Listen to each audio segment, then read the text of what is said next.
Hello, everyone. Wherever in the world you are, welcome to this online session hosted by the Nursing Now Challenge and supported by the World Innovation Summit for Health. I'm Nick Bradshaw. I'm the Director of Partnerships and Outreach at the World Innovation Summit for Health.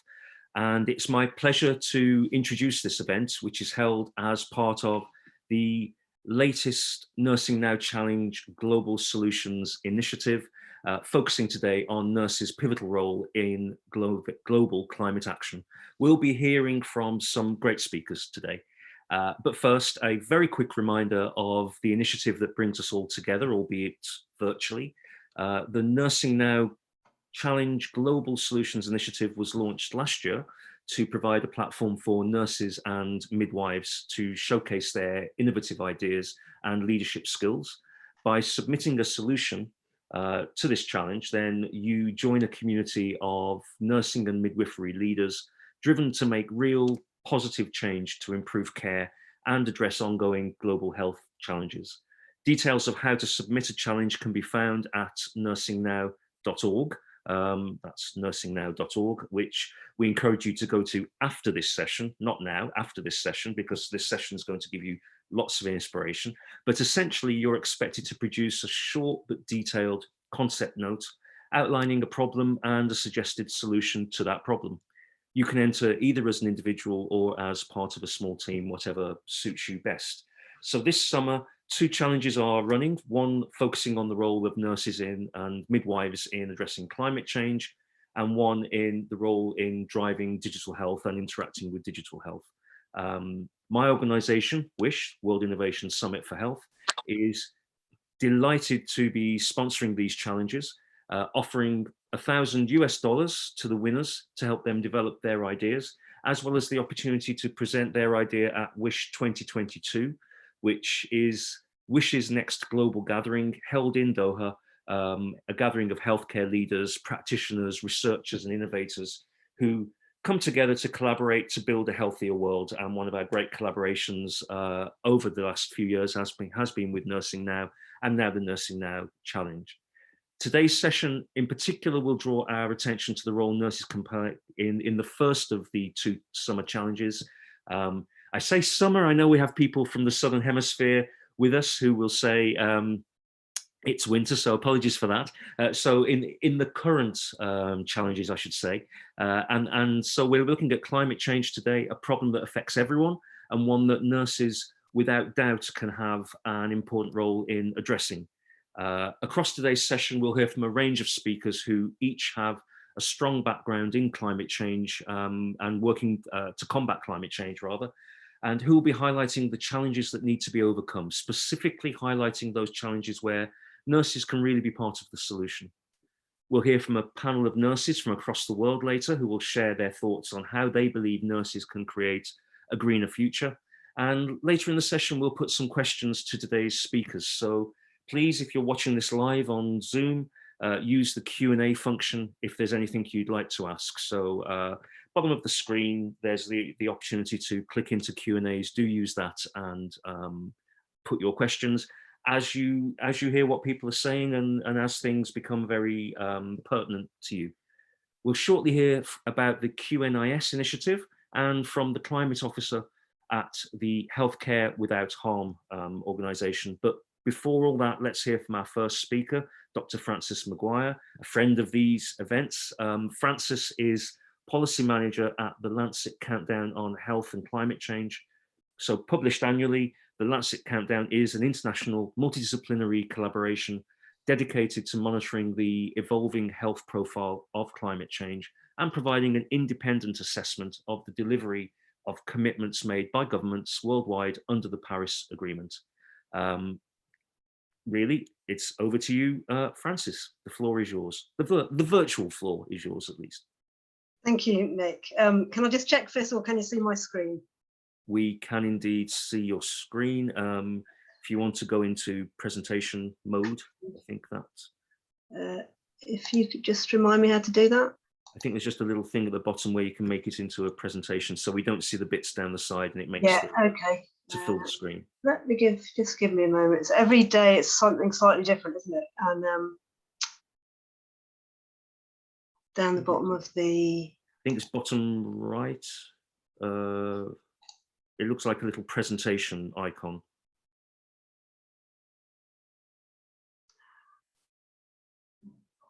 Yeah, I think I'm probably looking in the wrong place. Let's just try this. That'd be good if this worked, wouldn't it?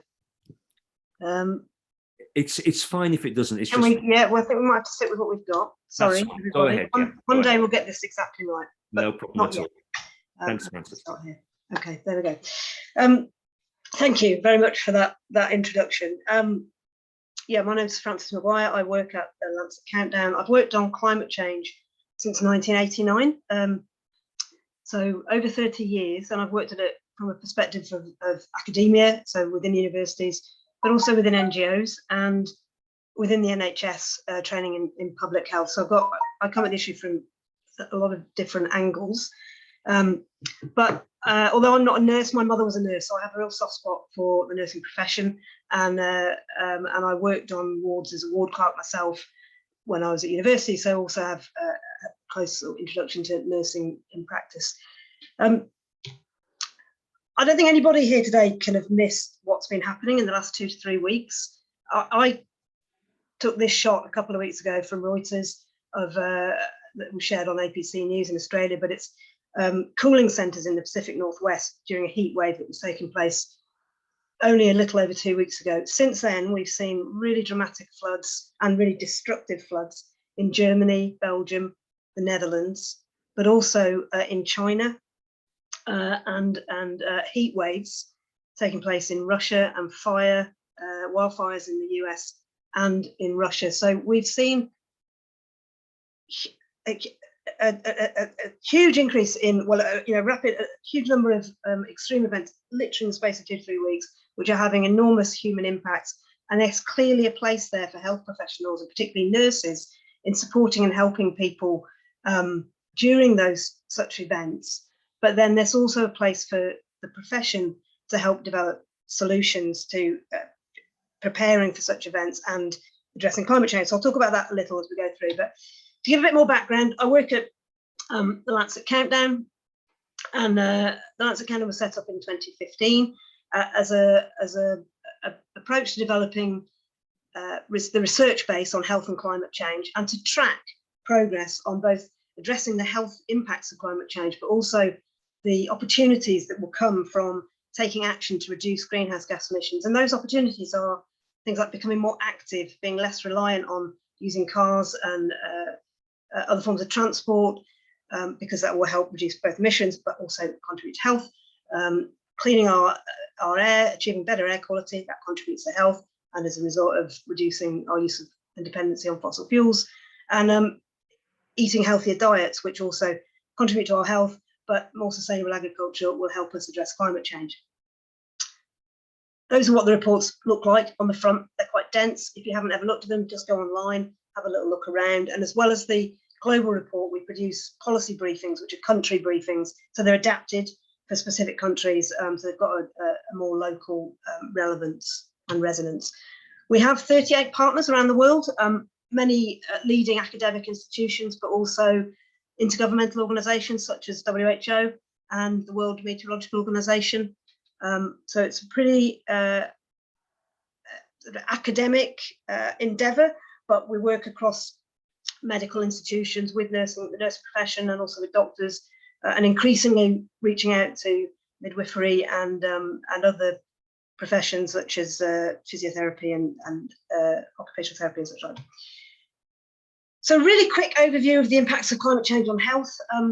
The extreme events in the last few weeks have illustrated them, so I don't need to go into them in huge detail, but clearly if the world is warming up, which it is, and the evidence is there that global temperature is increasing and has clearly increased in the last 2 decades, the primary one is heat stress, and heat stress causes a whole variety of health problems, and there's a place there for the nursing community to support. And then heat stress, in addition to that, there are changes in precipitation. So there may be more rain, flooding, less rain, drought. Both of those things affect human populations and drive wildfires and other local impacts. The third key area is a change in the range of vectors that carry disease. So a change in the range of malaria, for example. So as you get the range of heat increases, there's more opportunities for mosquitoes to increase their range, and they may move malaria to geographical areas that are sort of further north and further south, or higher up, more mountainous terrain. And it's not just malaria, it might be, we're considering Zika, dengue, Ross River fever, any of the diseases that are carried by vectors. They increase and they are increasing their ranges. So we are seeing, there's an evidence base that we are seeing that increase in the distribution of disease spread by vectors. So all of those things affect food security and food supplies that are produced terrestrially through agriculture, but also access to marine food, because climate change affects, in particular, coral reefs, and they're the nursing grounds for fish. So something like 25% of fish nursing grounds start in coral reefs. So as we impact the coral reefs, we're really undercutting fish ecosystems, and consequently access to fish and food supplies for people. So just taking one of the indicators, heat-related mortality, we've got 43 indicators, and we track them every year, and we produce this global report at the end of the year, but just before the United Nations Climate Conference. And this is what they look like. It is quite complicated. There's a lot of data behind it, and an analysis of that data to interpret it in a meaningful way. But looking at heat-related mortality, so from 2000 to 2018, there was a 53% increase in heat-related mortality in people older than 65 years. So it gives us that kind of statement that we can say, that's what's happened over the last 2 decades. And the countries which are really vulnerable to heat mortality at the moment from that evidence base are China, India, Russia, Germany, and the US. But all countries are showing increased heat-related mortality, and then we don't have data for several countries, and that's shown on that map. And we do that for 43 different indicators in 5 different working groups that look at cutting greenhouse gases, adapting to climate change, the impacts of climate change, the economics of addressing climate change, and communications and media coverage around climate change. So those are the 5 groups that we look at. And at the end of 2020, this was our most recent report, it was a pretty bleak conclusion, and was completed on the back of the middle of the pandemic. And the overriding conclusion is no country is immune from the health impacts of climate change. And we can see that in the last 2 to 3 weeks, that's really been demonstrated, that even high-income countries such as Germany are not immune from extreme weather events that are now taking place in a warmer world. And whilst you can't take one particular event and say that is climate change, what we have now is an evidence base that shows us there's an increasing trend in extreme weather events, and we are in a warmer world that has taken place over the last 70 years. And so there's this growing recognition that we're all exposed to this risk, and we all need to start preparing and adapting to it. So, as I said at the beginning, I'm not a nurse. I'm a scientist, worked on climate change for most of my working life, from one perspective or another. But I have had a lot of engagement with hospitals from one perspective and another, and you're the nurses. So the challenge is for you to be thinking about interventions that you could create that might address climate change from one perspective or another. And what I've just done is broken it down a little bit, because I understand that I'd appreciate that climate change is complicated and there are many different facets to it, although it does break down quite nicely once you've spent a lot of time thinking about it, like I have. And if you break it down into cutting greenhouse gas emissions, or preparing for a warmer or hotter world, or educating and developing advocacy around it, those are kind of 3 neat ways, if you like, to sort of break down thinking about it. And taking that first column, areas you could think about. So I'm not suggesting you do any of these, but these are things you can think about. Cutting greenhouse gas emissions. There are so many places within the health system, within clinics, within hospitals, where greenhouse gases can be cut. That might be in medical and pharmaceutical supplies. It might be in transport for patients and for staff. It might be around food and meals, so for patients, for visitors, for staff.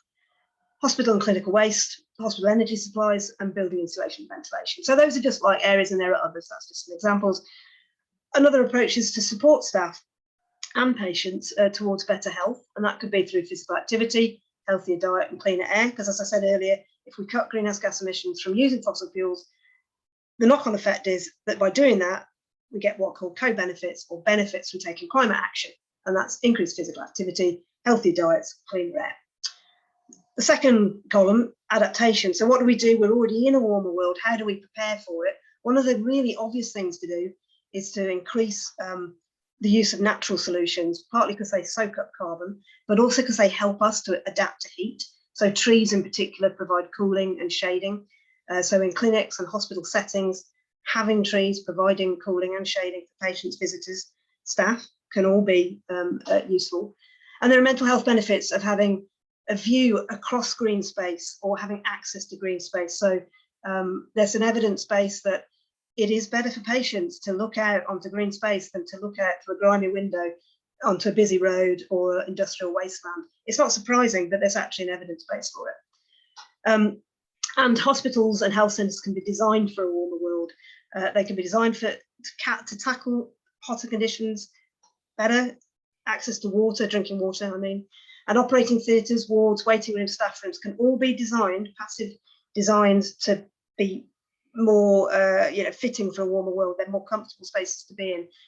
It might be air conditioning, but it might be the design of the building that helps. And Alder Hey Hospital's got really good examples of sustainable design to address this. Even the car park could have electric vehicle charging in it if there is already a movement to EV charging in your country.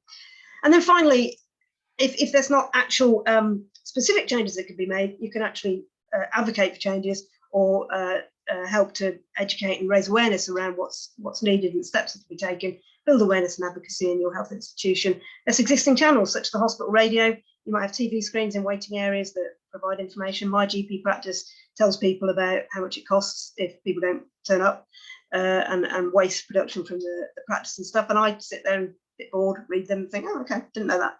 And it's just an easy way to sort of just share information. And then Healthcare Without Harm, who I believe we're hearing from later, a really good resource for information on sustainability throughout the healthcare system on a global basis. And there are various different advocacy groups that you can network with, Global Climate and Health Alliance, Médecins Sans Frontières. If you're involved or looking towards the international talks this year in Glasgow, there's a London to Glasgow bike ride being planned for COP26 by Great Ormond Street Hospital. So there's just a suite of ideas, and I'm sure you'll come up with things that are completely different to that, but it's just really to get you going. And I'll stop there. Thank you very much for listening. Thank you so much, Frances. Always really insightful to hear from you. And I do really urge people to check out the Lancet Countdown. But I know there's a lot to take in with these sessions, so you can go online and hunt down.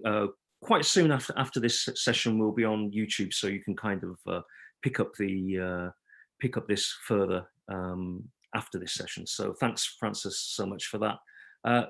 On to our next speaker. Now let's hear about the QNIS initiative, which is committed to making us think and act fairer, greener and kinder. We're joined today by Dr. Sarah Doyle, previously a community mental health nurse and a lecturer in mental health nursing at Edinburgh and Napier University in Scotland. She's now the Deputy Director at QNIS, which is the Queen's Nursing Institute Scotland. And she's here to tell us about her organisation and its work as it relates to this session today. So, Sarah, over to you. Thank you, Nick. I'm really delighted to be here today. Really glad that you've invited me to take part. Yeah, in my organisation, we've been working really hard to ensure that planetary health and sustainability are properly embedded as part of our core functions. And I think that we're very much at the beginning of this journey. So while I have lots to say about my 30 years experience as a nurse, actually this is probably the point where I confess to feeling a little bit daunted about talking to you all at an event about climate change. So it's still quite new for me and for us as an organisation. However, I'm realising through various conversations and as we try to get various initiatives off the ground that a great many other nurses are also feeling this way. They're interested and they care, but they're not that sure what to do. And they're beginning to reach out to people that they think might be able to advise. Now, as nurses, we tend to be very practical. We want to do something. We want to fix things, and we want to offer solutions. But when we start to look at what needs to be done to address climate change, it can feel very overwhelming. And then it's easy to feel that it's too difficult or that there's just too much to do.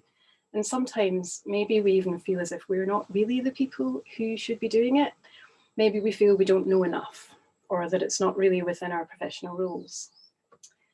And I guess climate change and climate action have often seemed to be things that aren't really central to nursing practice, but I think that's changing.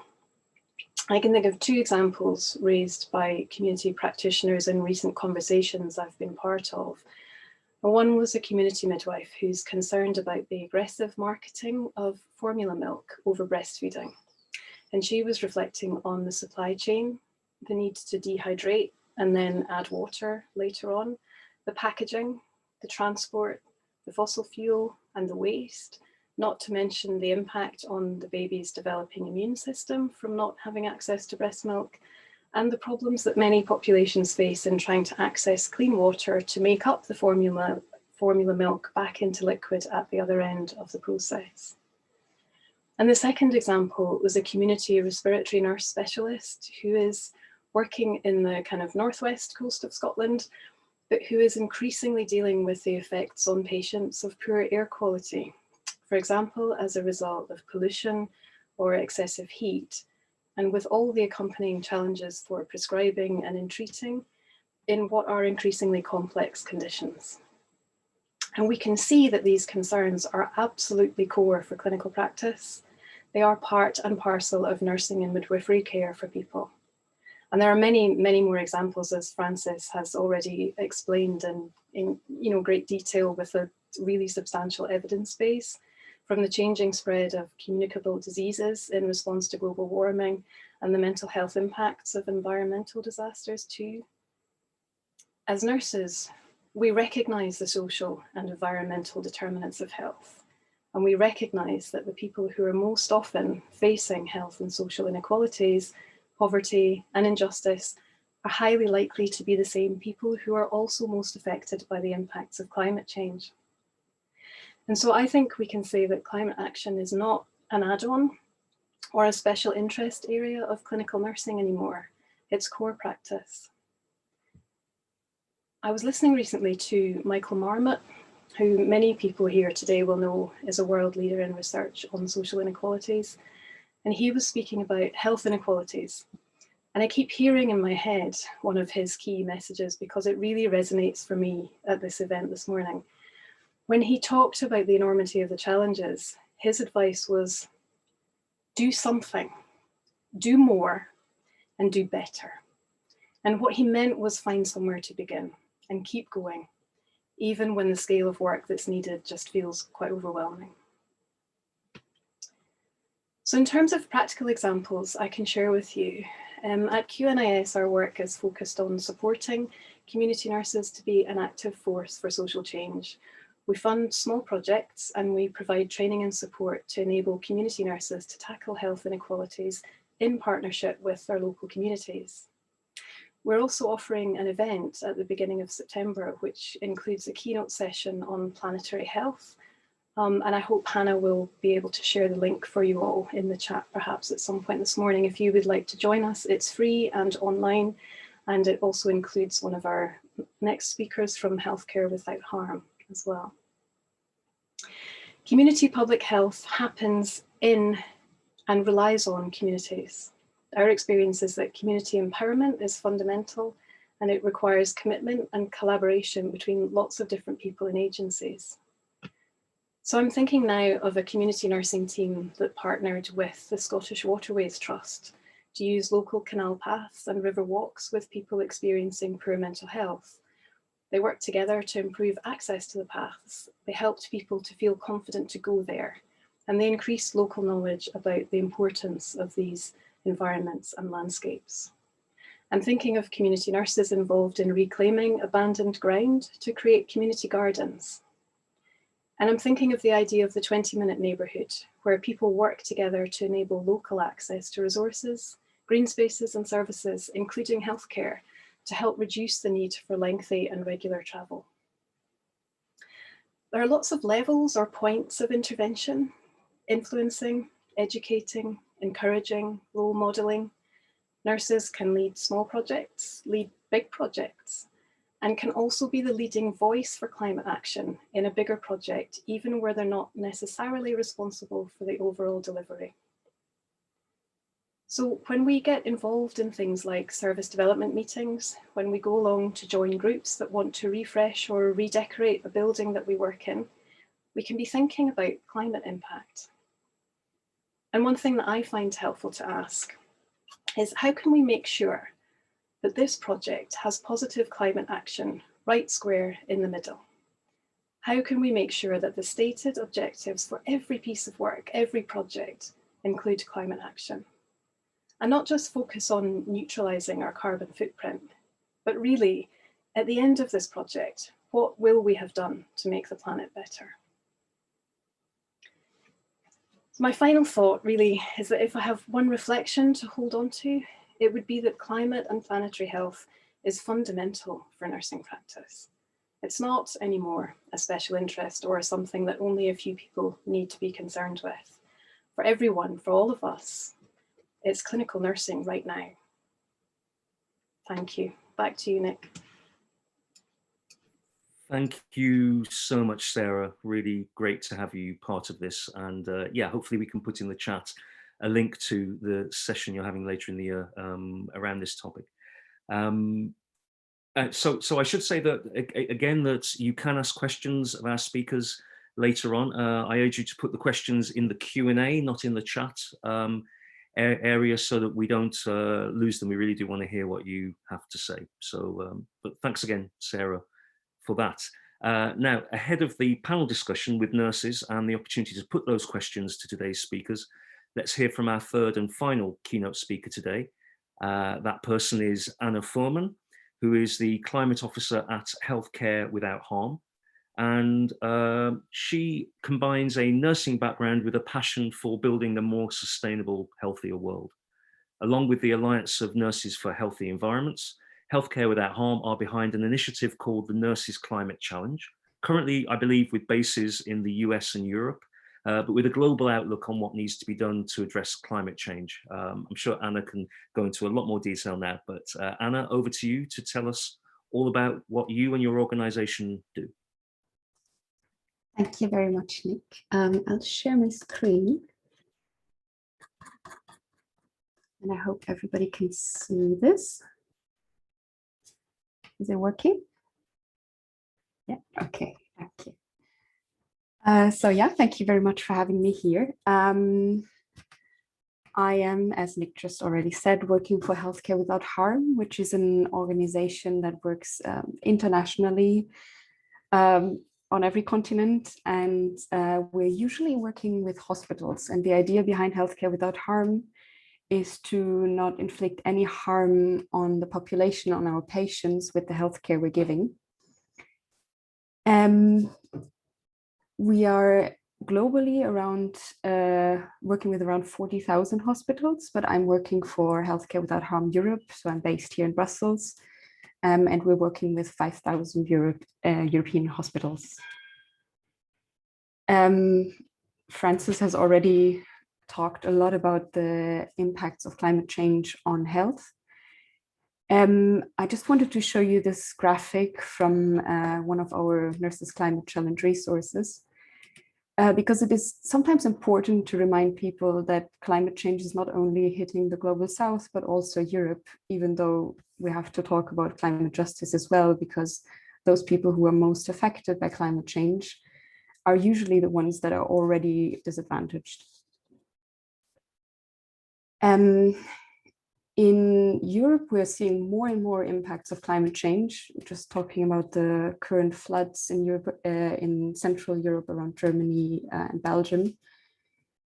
And unfortunately, the climate sector is not quite innocent in that, because the climate footprint of healthcare is actually equivalent to 4.5% of the global net emissions. That means if the healthcare sector were a country, it would be the 5th largest emitter in the world. And here in the EU, we're actually responsible for about 12% of the whole emissions globally. That doesn't count in for other countries in Europe that are also big emitters, like Switzerland, Russia, the UK. So in total, the European footprint is actually quite high and even higher than this graphic. The biggest part of those emissions comes actually from scope 3, which is all the supply chain, the food, all the transport. And I just wanted to give you some of the examples of the climate damaging activities in hospitals. In Healthcare Without Europe, we support hospitals usually in reducing their climate impact and reaching net zero according to the Paris Agreement. But it is also important to include the healthcare professionals in the hospitals. So what we did is we started the Nurses Climate Challenge. First, it was started in the US, where it's quite successful. They have educated around 20,000 nurses up to date. But here in Europe, we just started half a year ago, so we're quite fresh. And the goal of the Nurses Climate Challenge is to create and provide educational resources to all the nurses in Europe about the climate change impact, the climate change health impacts, and to build a network of those health professionals in care settings and also the community nurses, and to launch a movement of health professionals committed to climate solutions.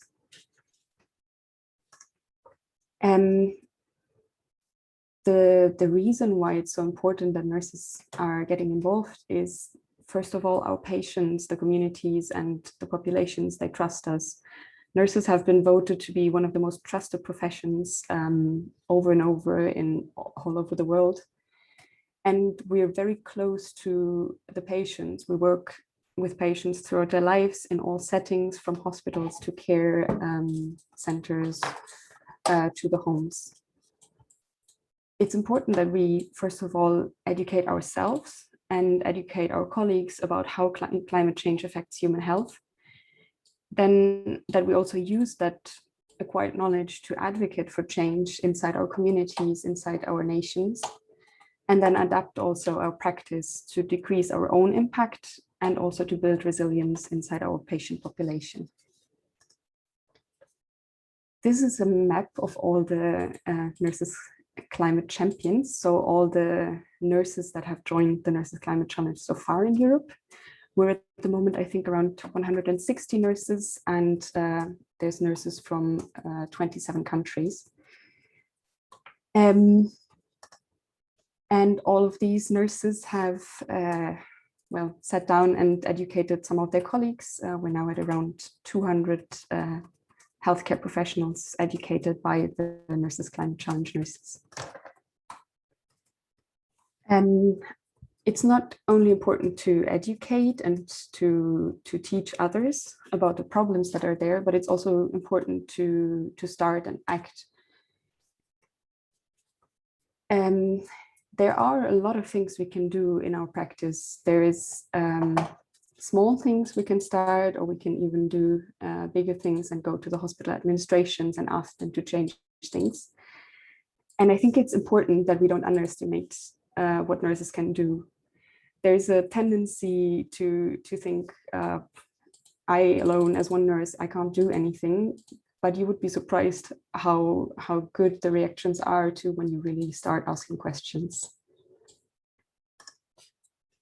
Apart from working in hospitals and changing the practice in hospitals and learning ourselves, it's also important to prepare the next generation of nurses for the coming challenges. And because of that, we started the nursing school commitment, where we have currently 10 universities or nursing schools from all across Europe who are committing to including climate change and planetary health into their curriculum. so that the newly graduate nurses are having all the needed background to act when they start working. Yeah, finally, I can just invite you to have a look and to join us, and hopefully I'll see you soon. Thank you so much, Anna. Really, I mean, it's just really great to hear how the issue of climate change, an issue we wish we didn't have, but an issue that is being looked at by so many people in the wider healthcare and nursing community. So really, really important to have you joining us today. So thank you so much for that, Anna. So time for a quick panel discussion, during which we'll get nurses' perspectives on a greener future for our healthcare.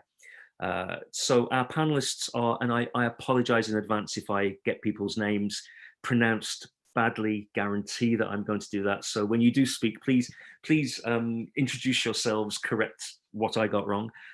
So we'll start with Eshui, which I'm sure I've got wrong straight away. Eshui Palmer, joining us from Canada. I'm so sorry in advance. Millie Gros Elia, joining us from the USA. Continuing our journey down through North America, it seems. Irena Perez joining us from Mexico. We have Melvin David, who's joining us from India, and Rachel Ames, who's joining us from the UK. I hope I got at least one of those names right. But what I'm going to do now is go through each of you, ask you to introduce yourselves, say a little bit about very quickly what you do, and then talk about how climate change impacts you, or how you feel that what you're doing has a link to combating climate change, or where you're seeing things being done. So Eshui, I'm going to you first as the first person to correct me, so please do. Hi everyone, my name is Ishu Parmar and I'm from Vancouver, Canada. I am a nursing student and climate change is very important to me. And I'm here to give you a perspective on Generation Z, a generation that actively protests climate change. At the age of 5, sitting on the floor in class, I was told I was part of the last generation that would be able to stop climate change. This meant every young adult born in 1996 and 2015 was held responsible for fixing climate change. Throughout the age of 5 to 12, my year took climate change as a personal attack. We implemented recycling programs in school, initiated local composting sites at school, changed light bulbs to LEDs. We cleaned local parks and beaches, planted trees, and held fundraisers to stop the extinction list. But we soon realized that all our efforts were going in vain. We noticed that greenhouse gas emissions, including methane, carbon dioxide, and nitrogen oxide coming from corporations, were the cause of global warming and not everyday people. In the winter of 2008, my grade sat in the snow fort in the middle of lunch, going back and forth with each other on how we could stop corporations from polluting. We understood that adults didn't like taxes, so that was our solution. We wrote and collected signatures and sent a letter to the city of Vancouver and implemented a carbon tax on every individual and corporation to stop pollution. But we soon realized our failure with this in the next couple of years as carbon emission rose. We spoke about our concerns, protesting every Friday instead of going to school. We were told we had nothing to worry about because we were young and we were foolish. But being the eldest in our generation, we gave up from repeatedly being gaslighted by adults. Now, in the Paris Climate Agreement in 2015, the UN stated the temperature warming of 1.5 degrees Celsius would trigger catastrophic events.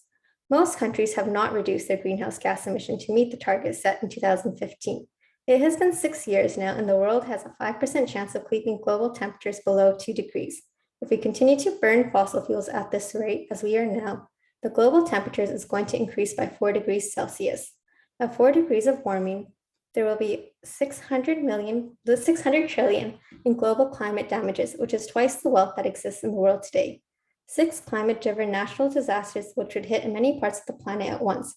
We are talking about conflict worldwide and global architectural yields, failing by at least half, which is why we can't afford to go above the 2 degrees Celsius. Currently, the global temperatures are at 1.5 degrees. Climate change has caused many catastrophic events already that we have seen this year. Heat waves, flooding, droughts, significant snowstorms across the country, forest fires, and destruction of crops. Nurses and future nurses are expected to see health consequences such as mental health impacts, cardiovascular disease, malaria, hantavirus, the Rift Valley fever, Lyme disease, West Nile virus, asthma, cholera, harmful algae blooms, malnutrition, forced migration, civil conflict, and heat-related illnesses. Climate change, as my generation knows, is not an Earth crisis. We know the planet that will be fine, but it's a humanitarian crisis. The human race, along with every species on this planet, will die if we do nothing. As a nurse, we are supposed to advocate for health promotion and prevention. The key to saving the environment is saving humanity. To protect our patients from the impacts of climate change, we need to understand how climate change impacts disease patterns. As a nurse, we can either become involved in policy related to climate changes by encouraging professionals associations to support policy efforts to reduce emissions, working on coalitions of non-governmental organizations on measures to reduce emissions, and review the processes of the action plans. Thanks, guys. Thank you. Wow. I think that really puts across the harm that people of my generation, us oldies, have inflicted on the people who will have to live with this situation, and really inspiring to hear from you there, Shu. So thank you so much for joining us today. Moving on to Millie Gros, who is in the US. Your turn. Yes, thank you so much. Very happy to be here. Hi, yes, my name is Millie Gros. You can call me Millie. I am an advanced practice registered nurse living in New York in the United States. I'm also a certified Climate for Health ambassador for ECHO America, the founder of MLEO Wellness, Nature-Based Healthcare Solutions, and I'm a healthcare policy liaison within the Oncology Nursing Society. So I'm coming from the perspective of political advocacy within nursing. I feel that there are, given the amount of importance that's given to the nursing voice within the United States and within other countries, we're the #1 trusted profession. And as such, there are many opportunities to, so to speak, capitalize on that for the health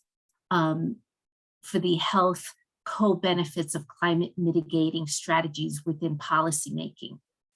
Health professionals like nurses can advocate for the inclusion of the health impact of emissions on the development of new climate policies, voicing opposition to attempts to dismantle existing laws that currently protect the environment. So, for example, the Clean Air Act.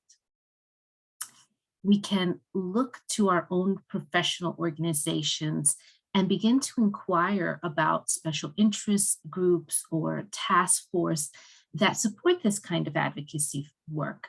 And although it is not specific, the work of climate change and taking climate action is not specific to any one group, you can actually leverage the work of your professional organization to help bolster the points that you need to make with legislators. So for example, I belong to the Oncology Nursing Society, and as a health policy liaison, I took it upon myself to contact our health policy director and ask, did the Oncology Nursing Society have a statement or have a position around climate change? And they did not. So together, along with a couple of other nurses, we've now begun to start the foundation of this special interest group. And hopefully, you know, short term, we can look at our local and regional governing bodies, and we can even look to going to Capitol Hill. It's endless, the possibilities, but the point is to make noise using our voices, our joint voices, looking at other national and even global organizations that support the nursing voices, which is why we're all here today, and finding those organizations that can actually help lend you the words to use, and understanding the infrastructure of how to go about advocating at the judicial level and at higher organizations. So Clinicians for Planetary Health is one organization that I belong to, and they're developing what's called a seed box.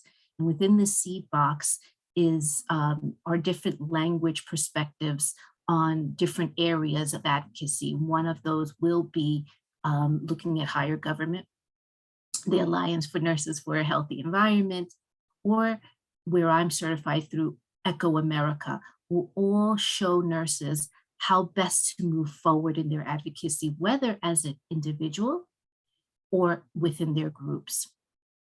And that's really the bulk of what I wanted to say. I know I only had 3 minutes. I didn't want to go over that. So if you have any questions, yeah. Thank you so much. Thank you. Yeah, I think the point you made there about making noise and it's noise that comes from such a solid place. It's something that's it's not just noise for noise's sake. This is noise that needs to be made, that's got such a strong foundation. And the point you made there about the need for first of all, remember the potency of a nurse's voice, the way that nurses are trusted. So much power to move things forward. So thank you so much for joining us today. Really appreciate you being with us. As we continue our journey down through North America to Irena Perez, joining us now from Mexico. So Irena, over to you. Hi, good morning here in Mexico, where it's 3 a.m. in the morning. Oh, sorry. Yeah. But my name is Irena Perez, as you said, I'm from Mexico, and I have a bachelor's in nursing, and I've been on the first liner COVID throughout a year and a half, I believe, right now. And I've seen a huge amount of waste that has come out of this pandemic. I think we have thought about the losses that we had, deaths, our families, friends, but really, I was talking to my friends at the COVID area, and I was like, well, we're so focused on that pandemic that we have forgotten how much waste, how much the climate change has worsened this past year. We alone at the hospital, we have produced maybe tripled amount of waste in the last year, and it's a lot that can be prevented or can be found another way, to avoid that damage that we have done. And like you said, as nurses, sometimes we forget how important it is to advocate for to avoid climate change in the nurses area.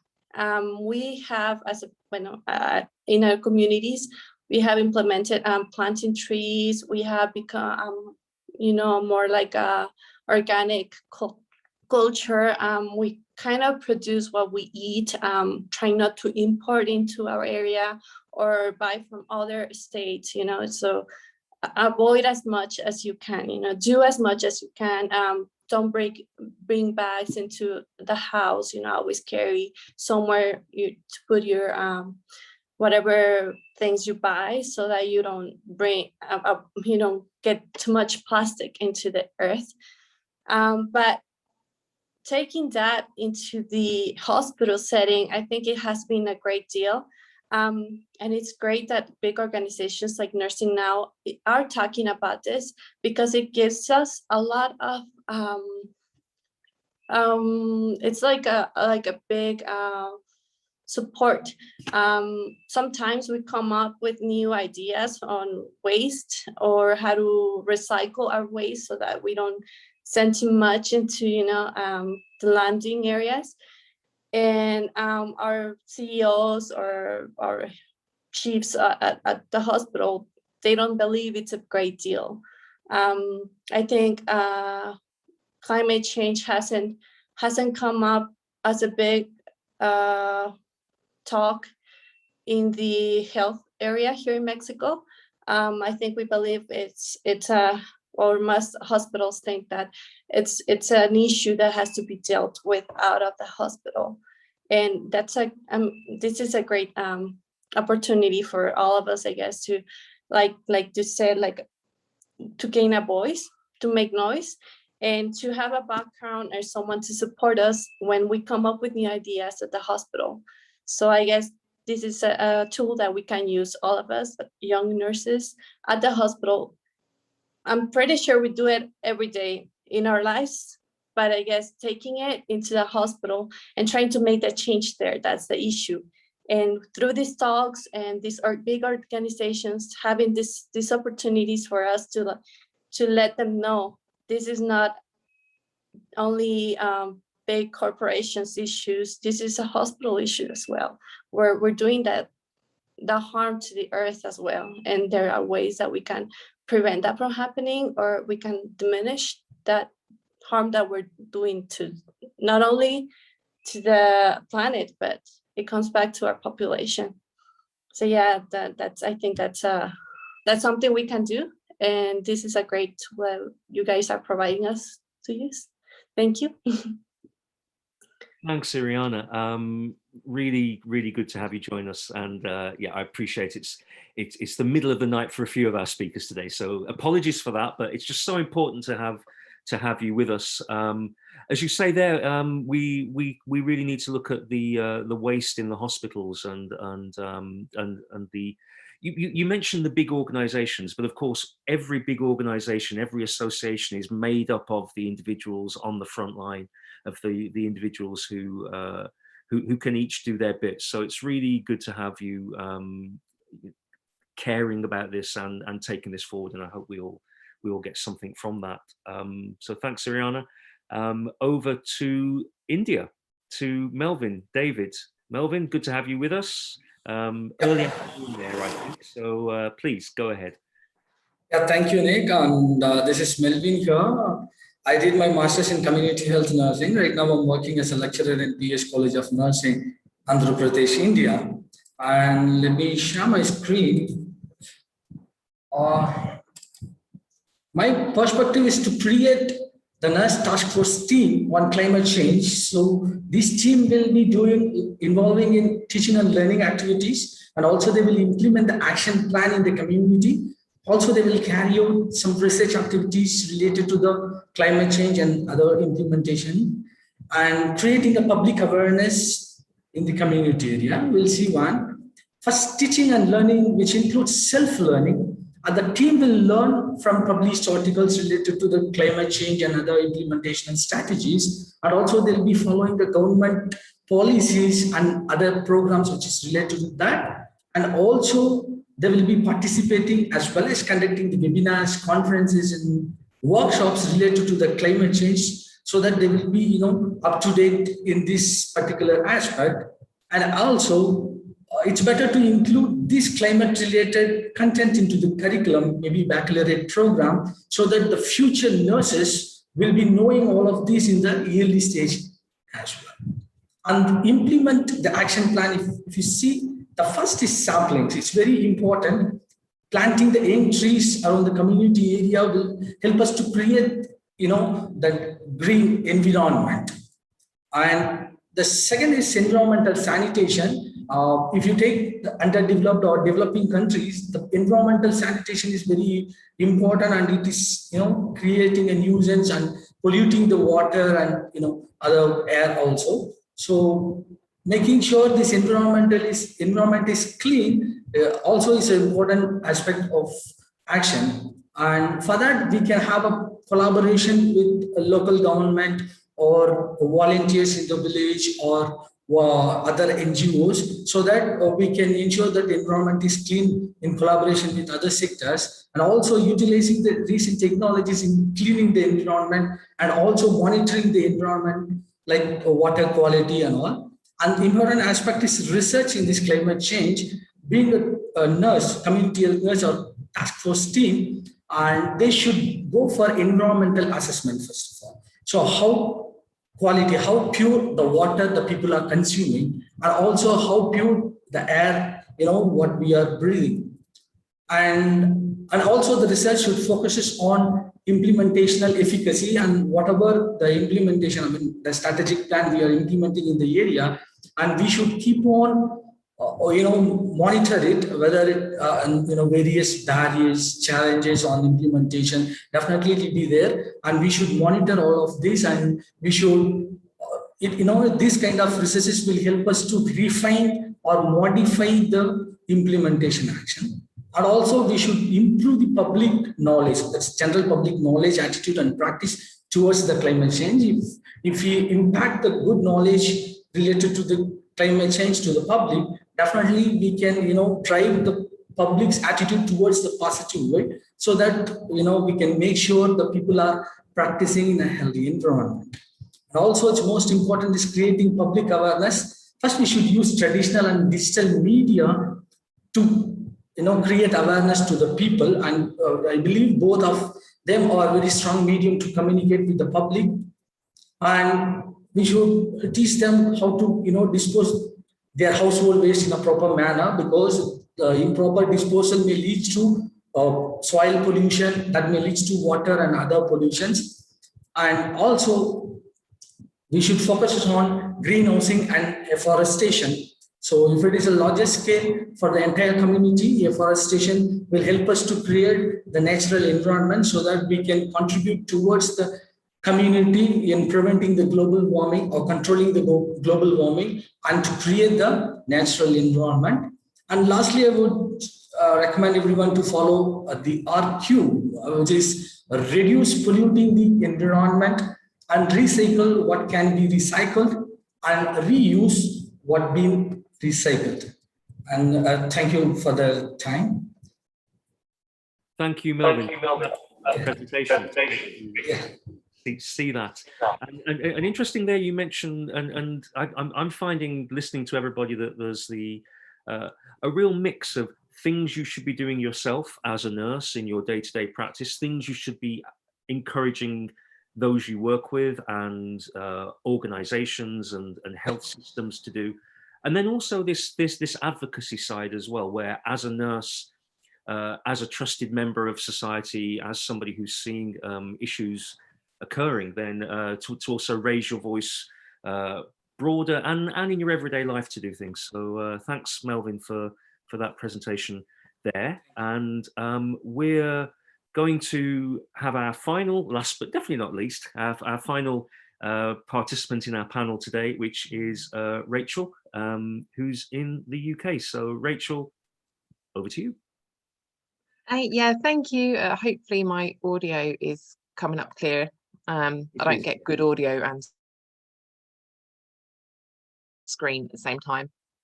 So yeah, I'm a third-year student nurse based in London, but I'm also an ambulance technician, which has taken up my focus throughout COVID. So I've seen some changes in practice there more than in nursing. But through networking, I know that it's a sort of shared concern about PPE and the use of plastics, etc. So I came into climate action through not through nursing, but through personal experience. I started volunteering as something to do when I was on sick leave, and I found that it was a real boost for my own mental health and my confidence. I felt quite disengaged from nursing, so I thought, well, I'm enjoying this volunteering, why not bring climate action into my nursing? And it wasn't something that had been touched on in my nursing education at all. Not in line with the code, not in line with sustainable development goals, not talking about the consequences of it in public health, and not aligning it with health determinants. It was completely absent from the theory part of my course. So when I thought, well, how can I do this in nursing? I went through the same journey that I had in my personal life of, well, there's so many things to do, it's overwhelming, who do I go to, how do I start? And I think that's what I wanted to focus on getting into other people's nursing journey. So I curated a what will hopefully be an annual event for We Student Nurse, a nursing Twitter group. And what that does is it starts creating those conversations at different levels of interest and accessibility of how people can get involved in climate action in their personal lives, their family lives, in their local nursing work sphere, and beyond that, in the nursing sphere. So this event looks to start educating nurses and other healthcare professionals on the basics of how it feeds into healthcare. And it's accessible, it's on Twitter, it's a free event. We're looking at getting podcasts, and just like we've seen through COVID, having these online events gives reach, such as these types of webinars. What I found in the beginning is I was sitting in spaces where I was surrounded by perhaps medical students that are receiving funding for being there, whereas I've funded my own space at my own expense. I wasn't getting any time back for it. And just in general, people were very shocked to see a student nurse involved with these types of things. So I just want to get it moving on, part of the education, part of people's CPD journeys. And I'd like to see some more sort of defined career pathways for nurses coming out of it.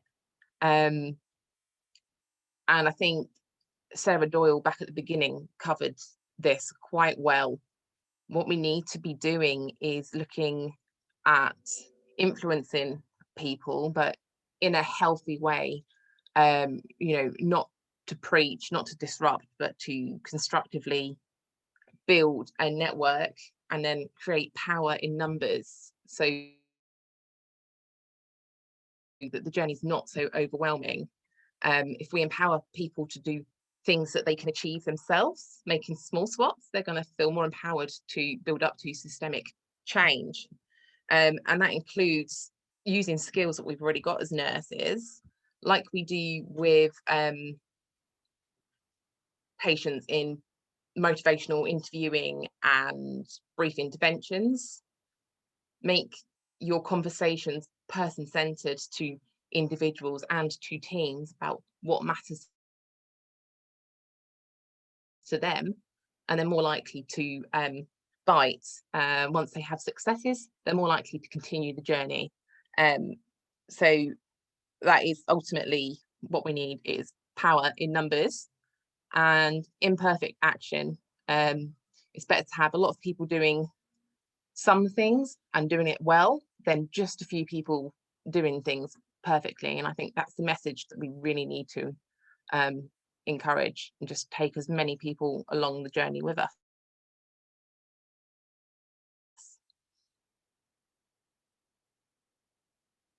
Thanks, Rachel. Thanks for sharing that. And yeah, hopefully we are taking people along the journey with us through these events, and then amplifying that much more as out in our communities. Interesting that you've been using Twitter, using social media as a force for positive change. I think we often focus on the negative, but it's good to hear social media being used in a positive way. So thanks, Rachel, for your contribution there.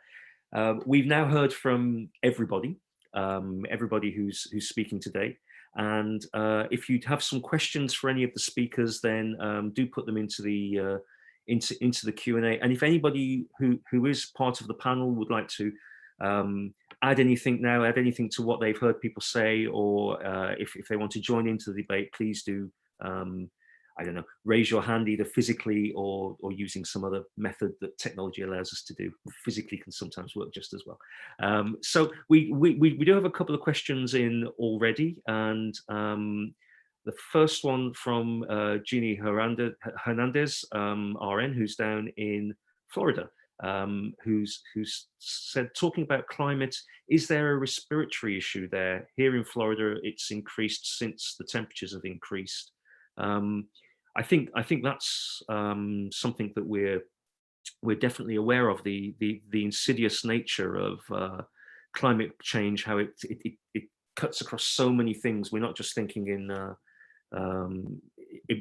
one siloed area. It affects lots of different areas. I don't know who can comment on that, give an answer to that. I'm looking to see if anybody's offering to say something.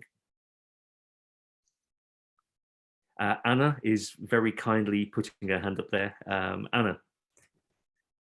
Yeah, well, there is definitely a respiratory issue because all of the burning of fossil fuels is polluting the air, which is in turn having an impact on our patients, leading to, well, lung issues. But also the change of weather, the change of the climate leads to longer pollen seasons and to plants that produce pollen, producing more of them, which means there's a lot more allergies and also asthma cases rising. So it's not only climate change itself that has an impact on respiratory health, but it's also the actions that we do to produce climate change also have the bad side effect of polluting the air. But I think Frances also. Yeah, Frances, if you want to. Yeah, sure. I mean, I'm not a health professional, so I'll put that out first. I'm not a doctor or a nurse, but heat stress puts great pressure on the body. So I think it's a reasonable assessment that it's likely to also contribute to respiratory problems.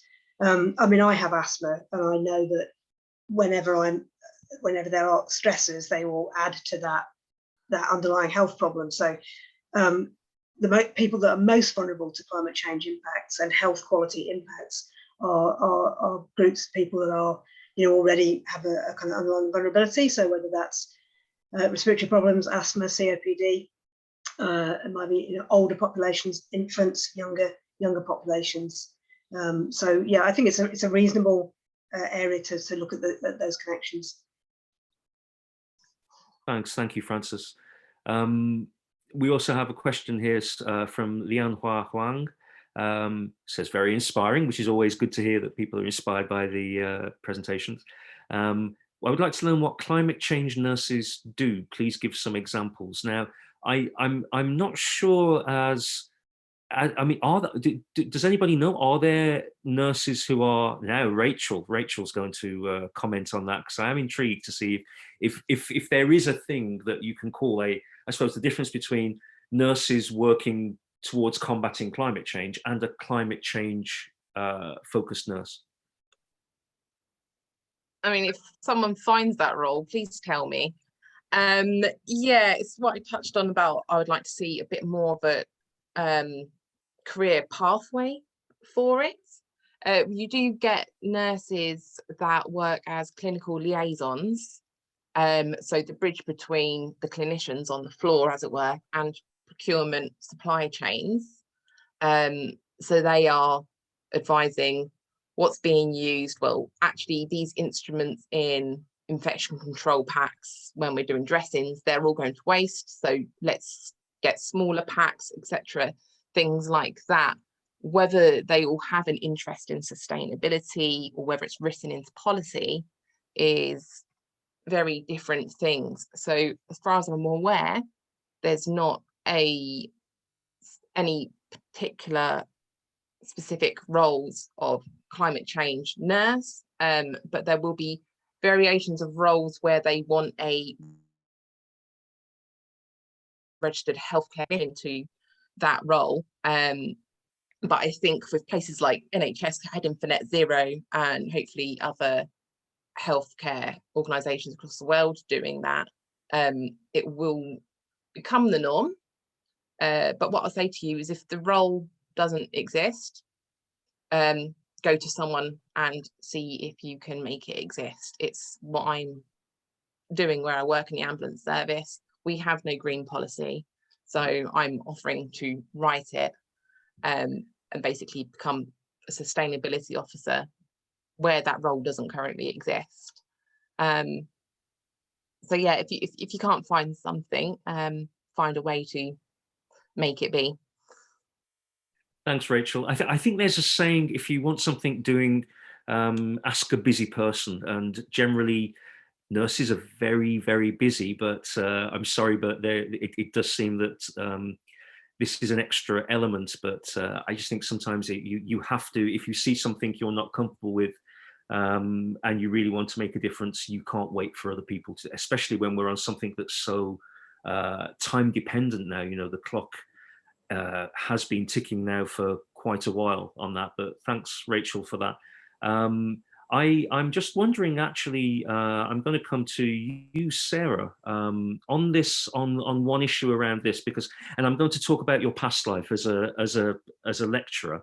Do you think that climate change should be there within the curricula for people as they are? I mean, I know there's a lot to fit in. But is there room, or does room need to be made to bring climate change into the curricula, the consideration of that? And I know that we kind of, if we look back over the last decades, we're now much more holistic in terms of physical and mental health in what we put forward, but also our place in the world and the climate. Yeah, thank you, Nick. It's an interesting question, isn't it? Because we know that curricula are so full. Anybody who's ever been involved in trying to deliver a curriculum for either pre-registration, undergraduate training or postgraduate training will know how much there is to try and fit in. I guess my reflection is that it's already there. Nobody would argue that we shouldn't be doing health promotion and infection prevention and control and respiratory health and trauma and access to nutritional food, clean drinking water, all of those kinds of things. So I guess my reflection is that it's not hard to fit that in. And I suppose that was one of my thoughts when I was speaking earlier, that climate change is already part and parcel and fundamental to clinical nursing practice. I think it's very, very hard to argue for it not to be wrapped up there. So I guess there is something helpful about amplifying it, about being clearer about it, signposting it more obviously, so that when people are thinking about health promotion, they also know that climate is a part of that. So it's perhaps helpful to be clearer about what those issues are.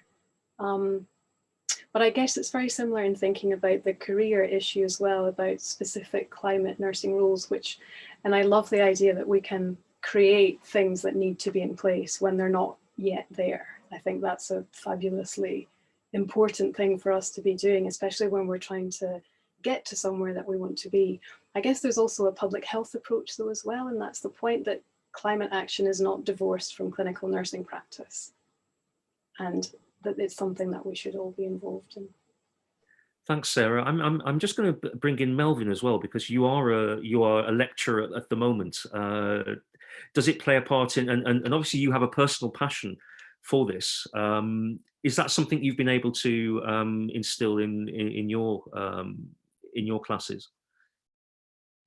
Yeah, actually, as Sarah mentioned, the part in curriculum, there is environmental sanitation and not as a determinants of health. But however, as if it is a separate unit or something, and it will be great helpful to the nurses. And here we are planning, like to have a preliminary research on climate change, how it works, and the various nurses implementation, how it works in the community, because it's not that easy to implement in a vast areas. So initially we were planning with the regional research on nurses intervention on climate change. It's under planning phase. We were discussing in the beginning. So if it hopefully works well, then it will be a great help, or it will be a great initiation, and we can make this as a curriculum or implementation. Thanks, Melvin. Thank you. Thanks for that input. I'm just going to run over to Millie actually and ask you. You talked about hoping to take things to Congress even, or to or to go to be a real advocate. I'm just wondering, how do you in your own mind look at what you can manage yourself, then what you see as being something that needs to be taken on by a larger institution, maybe. Where do you manage to decide where your energy is going to go? Great question. And a lot of times I have to really define those borders again and again for myself, because my energies can easily go into too many different directions at once.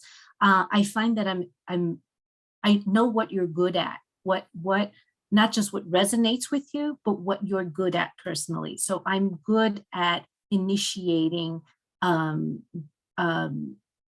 movements, or initiating group formation.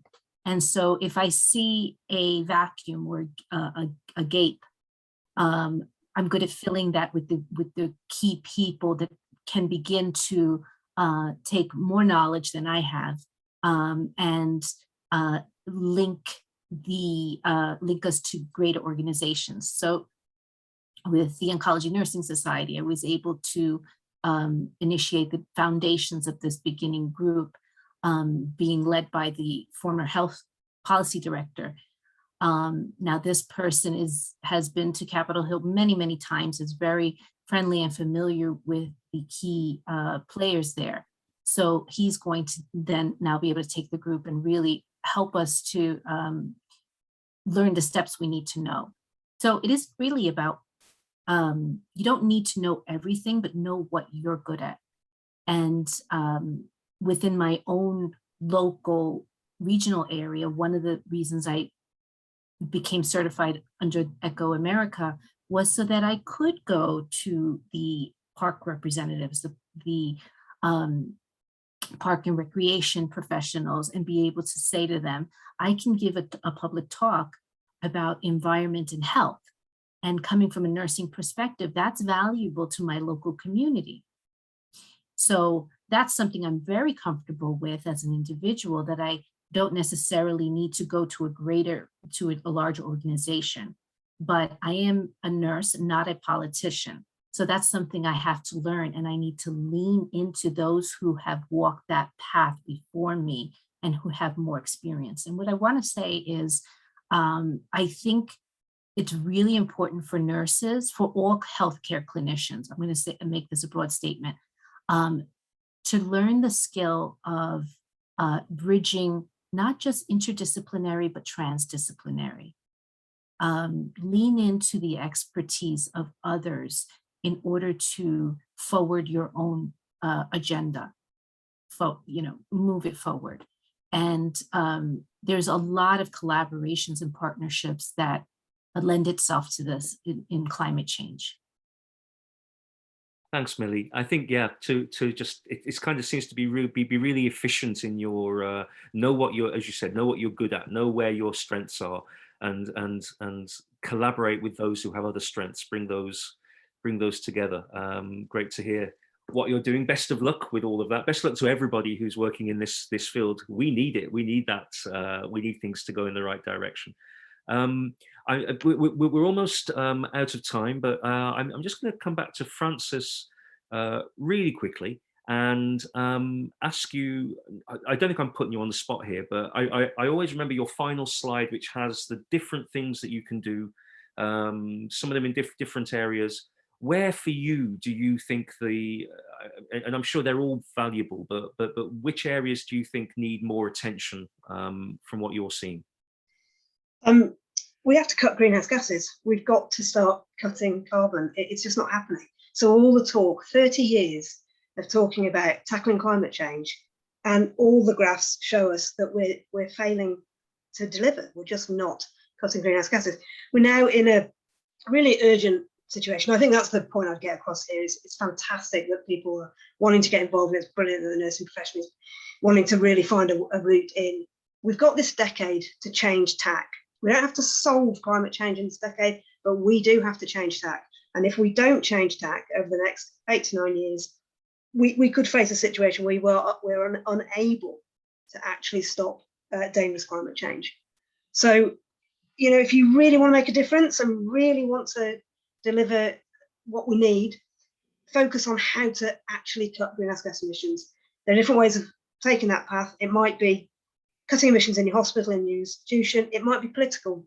It might be putting pressure on political leaders to get that sectoral change, that systemic change, to get us out of fossil fuels, move away from coal, move away from oil, move away from gas, and centre all our energy and transport on renewable energy and using less energy. We're using too much. Thanks, Francie. I say thanks. Thanks for your input. Not easy to hear, but vital to hear, clearly. And yeah, time is running out. I think our time is done here today. Time is running out to enter the Nursing Now Challenge. So the deadline is coming up. I think it's August the 11th. And there's never been, I mean, this is the time to act. Individual nurses have a great role to play, but as a community, I mean, wow, what a huge community, and the influence that individual nurses can have, grouping together, coming up with ideas, action, not just ideas. And we really do encourage people to come forward with their suggestions for this Nursing Now Challenge Global Solutions Initiative. I can say from my organization, WISH, we really do really want to bring people together and amplify, and the winning solutions we will definitely be planning to present at WISH. And it's not just a stage, it's an opportunity to speak right in front of the healthcare leaders. I think at our last summit we had the health ministers representing 1/3 of the planet. So we really need to get those voices heard and to have something practical. So thank you so much, everybody. Thanks to all the speakers for taking part today. Thank you as an audience for participating, putting your questions forward. Always really inspiring to be with these groups, but it really can't end here. This has to be just a little stepping stone that leads to action. So thank you. Enjoy the rest of your days. Get a good night's sleep, those of us who are joining you in the middle of the night. And we look forward to hearing people's solutions and giving them a really good focus to be heard out in the world. So thank you so much and goodbye.